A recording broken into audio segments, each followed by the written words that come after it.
if they refuse to give you a seat, or if you can't get a seat,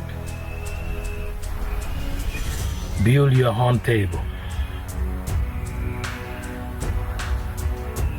Before I talk about anything, I want to give you an example of Elon Musk.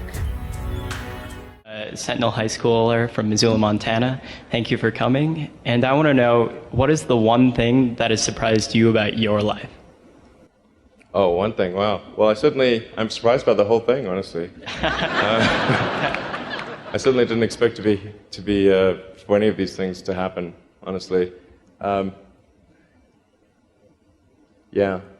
I just, I knew I wanted to be involved in technology, and in fact, the only reason I started a company back in '95, an internet company, was because I couldn't get it. There were only a few internet companies, and I couldn't get a job at any of them. So I tried to get a job at Netscape, and sent my resume in and tried hanging out in the lobby, but I was too shy to talk to anyone. And then I was like, okay, well, I guess I'll have to start a company because I can't get a job anywhere. Thank you. Elon Musk looked for a job all his life, but he could not get it.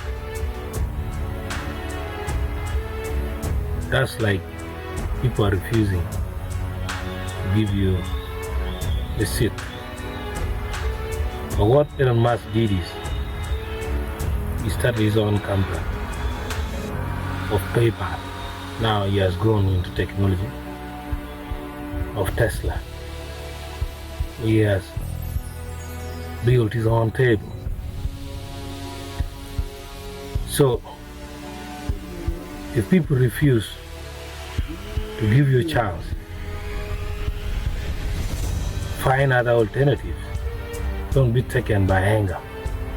Make sure that you focus on disapproving them. Become the defiant one.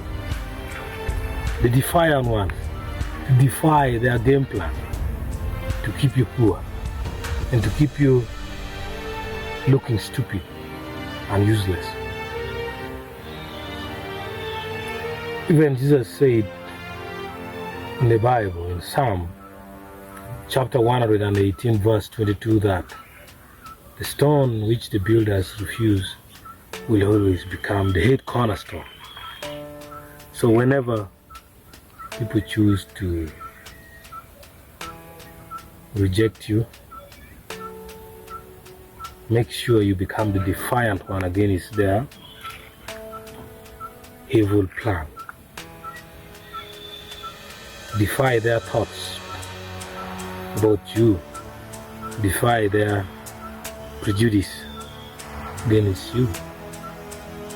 And with that, you don't only get a seat, but you get a whole table. Thank you.